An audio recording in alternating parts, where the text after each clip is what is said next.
Welcome to the Dean Farm, partially built in the late 1920s, partially built in the late 1930s, brought up to date early 1960s. That's the flapper door where the milk truck would put his hose through. That one was chipped out and mortared in after the wall was built. The door's the same way. Imagine there was a ramp there at one time, steps going up into the milk house. This is a homemade poured footing for a silo. Notice the big river rock. That's how you know it was homemade. But it's an octagon. Probably for a wooden silo.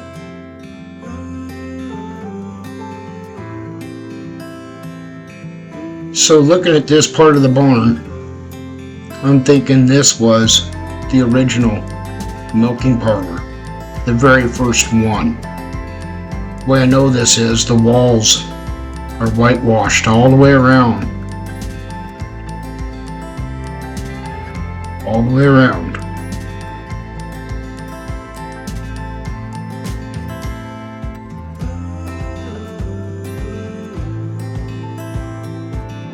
And another added feature that you don't see much in some of these barns that makes it special.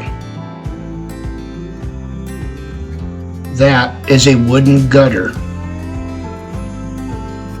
It was hacked away. So I believe that this floor went all the way to that side and all the way through the whole building. This was all one big milking parlor. It was all whitewashed.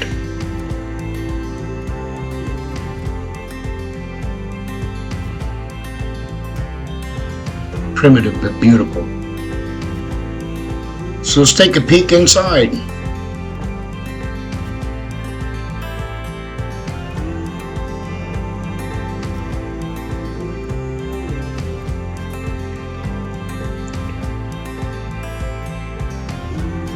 I couldn't help myself walking in here and looking.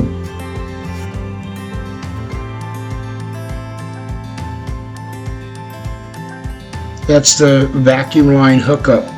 This barn never had a milk line. It was all vacuum line backstrap milking. But looking at the antiques in here and the bits and pieces of projects, this is what I was thinking the whole time I was walking through this barn. God said, I need somebody willing to get up before dawn, milk cows, work all day in the fields, milk cows again, eat supper, then go to town.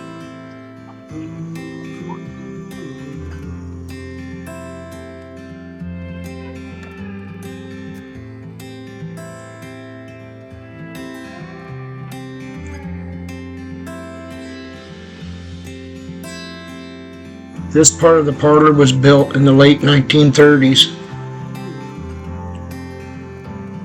Added to a barn. That's a silage chopper. You don't see many of those anymore. It has a heel on the other side. You place it in the silage and you can chop it. Chop out a brick or a section. Kerosene can. Farmers always need rope. There's rigging for a workhorse team.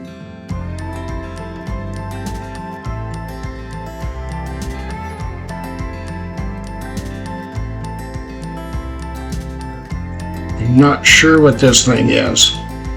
Bird feeder? I don't know. So it still has the water troughs for cows. That would be up a ways, and the cows would put their nose in there, push that down, and it would fill with water. Cow's head being right there, reach in, get a drink of water while they're being milked.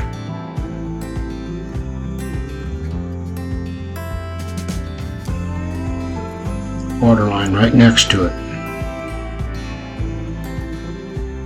They all have one.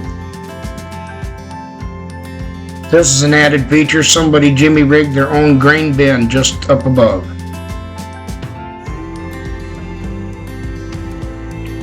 More bits and pieces. Torch, medicines. Note the bag bomb. So going out the 1930s barn, you're looking into the 1920s hay mow.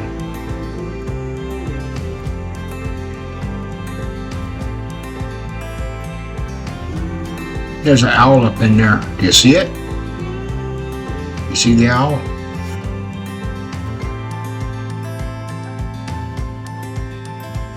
This is the remnants of an old sliding door that used to stand here. So that sliding door would move over and would open up to the first milking parlor, which I believe.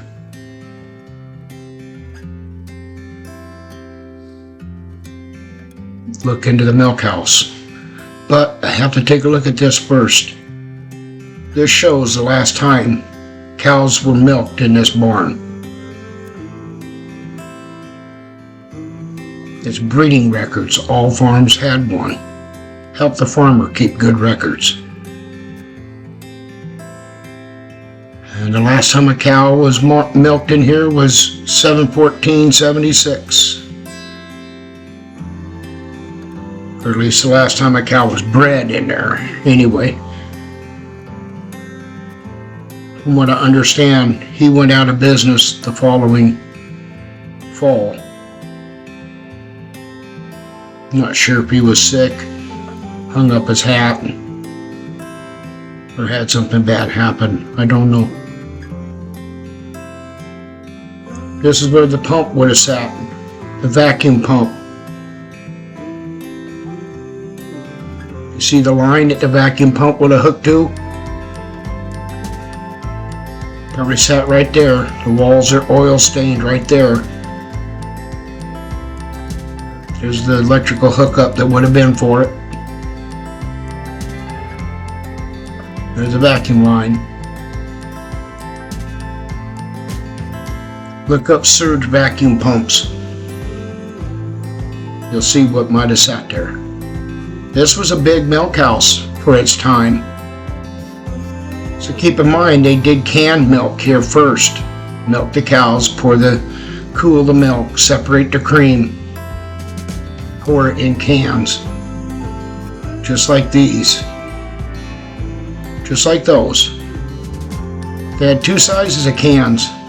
Those were for milk. They had another can half that size, looked just like it, for cream. And all the washing and cooling and separating would have sat around the walls of this room.